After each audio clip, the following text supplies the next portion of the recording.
आओ दोस्तों, आज हम सुनते हैं बड़ी मजेदार कहानी माँ और बेटे की सत्य कहानी। आशीष, तुम स्कूल जाओगे या नहीं? माँ की आवाज सुनकर आशीष ने गुस्से में कहा, नहीं, मैं स्कूल नहीं जाऊंगा। संजना जी को बहुत गुस्सा आया, लेकिन अपने गुस्से को कंट्रोल करके उन्होंने कहा, बेटा, स्कूल नहीं जाओगे तो बड़े होकर क्या बनोगे? क्या मेरी तरह मेहनत मजदूरी करोगे? हाँ माँ, मैं अभी से काम करना चाहता हूँ। आपको काम करता देख मुझे बहुत दुख होता है। आशीष की आंखें नम थी। यह सुनकर संजना जी की आंखें भी नम हो चली थी। पहले पति की बीमारी से जूझती रही, कभी किसी अस्पताल में दिखाया, कभी किसी में। बाद में पता लगा कि दोनों किडनी फेल हो चुकी है। 1 साल पहले वे चल बसे। तब घरों में काम करके किसी की तरह अपने 8 साल के बेटे को पढ़ाना चाहती थी। संजना जी ने आशीष को समझाते हुए कहा, बेटा, मेरी चिंता छोड़ दे, मैं सब कर लूंगी। बस तू किसी तरह अपनी पढ़ाई पूरी कर ले, फिर हमारे पहले जैसे दिन आ जाएंगे। तुझे याद है तेरे पापा कितने अच्छे से हमें रखते थे? उनके बीमार पड़ते ही सब कुछ बिक गया। अब तो बस ये मकान ही बाकी है, इसे बचाए रखना है। तो मुझे तो काम करना ही पड़ेगा, नहीं तो हम सड़क पर आ जाएंगे।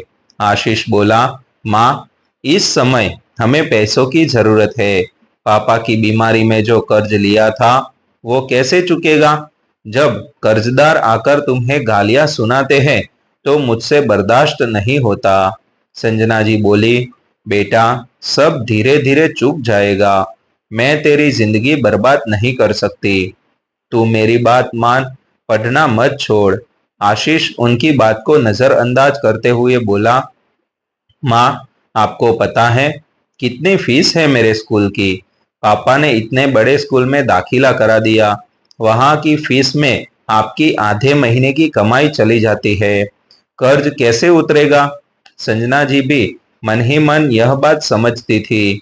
उनकी हैसियत नहीं थी अब उस स्कूल में पढ़ाने की, लेकिन उन्हें याद है उनके पति ने कैसे भागदौड़ करके आशीष का एडमिशन करवाया था। उनका सपना था कि आशीष पढ़ लिख कर बड़ा आदमी बन जाए। जब तक कृष्णा जी जिंदा थे, संजना जी को कभी किसी बात की कमी नहीं होने दी। घर में हमेशा पार्टियां होती रहती थी, कभी कोई मेहमान, कभी कोई, हमेशा आते रहते थे। उनके स्वागत सत्कार में संजना जी को बहुत खुशी मिलती थी। ऐसा लगता था जैसे वो एक बड़े परिवार के साथ रहती है। सब लोग उनका हालचाल पूछते, लेकिन जब से कृष्णा जी बीमार हुए, धीरे धीरे सबने किनारा कर लिया। जहां तक कि जब कृष्णा जी ने प्राण छोड़े, वहां संजना जी और आशीष के अलावा कोई नहीं था। एम्बुलेंस घर आई, तब कुछ पड़ोसियों ने मदद की और उनका अंतिम संस्कार किया। उस दिन से आज तक उनका एक भी करीबी रिश्तेदार उनसे मिलने नहीं आया। हाँ, एक दूर के रिश्तेदार ने कई बार मकान खरीदने की बात की, लेकिन संजना जी ने उसे फटकार दिया। दोनों माँ बेटे एक दूसरे को समझा रहे थे, तभी दरवाजे की घंटी बजी। संजना जी ने गेट खोला तो सामने एक बुजुर्ग व्यक्ति खड़े थे। तुम ही कृष्णा की पत्नी हो? उन्होंने भारी सी आवाज में पूछा। संजना जी को कुछ समझ नहीं आया तो उन्होंने कहा, जी, मैं ही हूँ। लेकिन आप कौन हैं और इन्हें कैसे जानते हैं? बेटी, क्या मैं अंदर आकर बैठ सकता हूँ? बहुत दूर से आया हूँ। क्या मुझे एक गिलास पानी मिल सकता है? एक ही सांस में सब कुछ बोलकर वे बुजुर्ग जवाब का इंतजार करने लगे।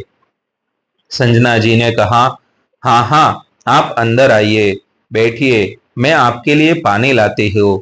संजना जी के जाने के बाद एक बुजुर्ग सामने पड़ी एक पुरानी सी कुर्सी पर बैठ गए। आशीष से बात करते हुए उन्होंने पूछा, बेटा, कौन सी क्लास में पढ़ते हो?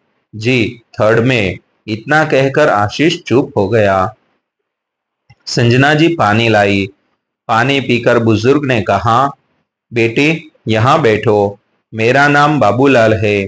तुम्हारे पति मेरी ही कंपनी में काम करते थे। बहुत छोटी उम्र से उन्होंने मेरे यहाँ नौकरी कर ली थी। धीरे धीरे उन्होंने मेरा विश्वास जीत लिया। मेरी कंपनी की सारी जिम्मेदारी वे अकेले संभाल रहे थे। इसी बीच मेरी तबीयत खराब रहने लगी। फिर मेरे बेटे ने कंपनी संभाल ली। मैंने अपने बेटे से कहा, बेटा, कृष्णा जी को कभी कोई परेशानी नहीं आने देना। मैंने कंपनी आना छोड़ दिया। अपना इलाज कराने के लिए मैं विदेश चला गया।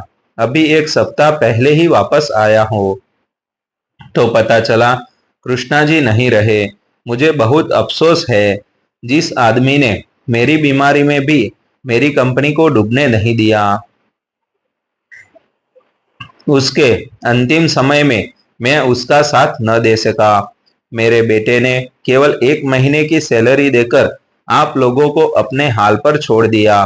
काश मैं यहाँ होता तो उनका ढंग से इलाज करा पाता। यह कहते कहते वे रुक गए और कुछ देर के लिए खामोश हो गए। संजना जी ने कहा, जी सेठ जी, वो आपके बारे में बहुत बात करते थे। माफ कीजिएगा, मैंने आपको पहचाना नहीं। वैसे भी होनी को कौन टाल सकता है। उनकी दोनों किडनी फेल हो गई थी, डॉक्टरों ने जवाब दे दिया। बाबूलाल जी ने संजना जी की ओर देखा और कहा, नहीं बेटी, मैं कृष्णा का गुनहगार हूँ। मैं होता तो उनका अच्छे से इलाज करवाता। खैर, अब जो हो गया उसे तो नहीं बदला जा सकता। अब तुम चिंता मत करो। कृष्णा की सैलरी जब तक तुम्हारा बेटा 18 साल का नहीं हो जाता तुम्हें मिलती रहेगी।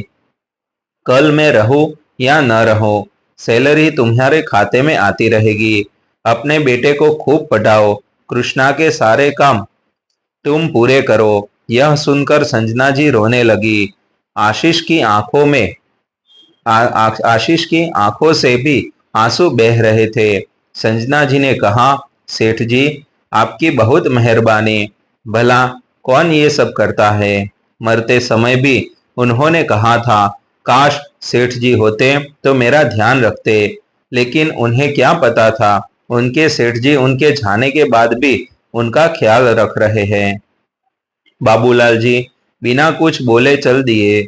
जाते जाते उन्होंने कहा, बेटा, पढ़ लिख कर अपने पिता जैसा बनना, जिनकी कमी हम आज भी महसूस करते हैं।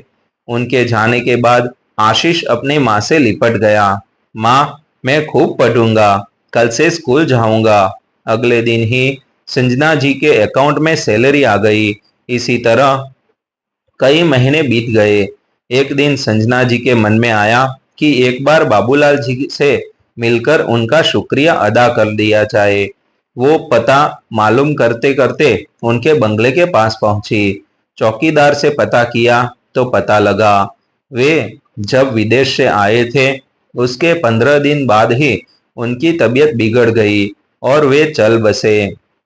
संजना जी की आंखों से आंसू बह रहे थे। क्या वो केवल उनका भला करने ही आए थे या अपना कर्ज उतारने। यही सब सोचकर वे घर की ओर चल दी। सके बाद भी हर महीने सैलरी आती रही। आशीष की पढ़ाई बहुत अच्छे से चल रही थी। जब भी संजना जी सैलरी के पैसे बैंक से निकालती उनकी आंखें नम हो जाती थी। दोस्तों, ऐसी नई नई कहानी देखने के लिए आप अभी हमारी चैनल सब्सक्राइब कर लीजिए और वीडियो को शेयर कर लीजिए।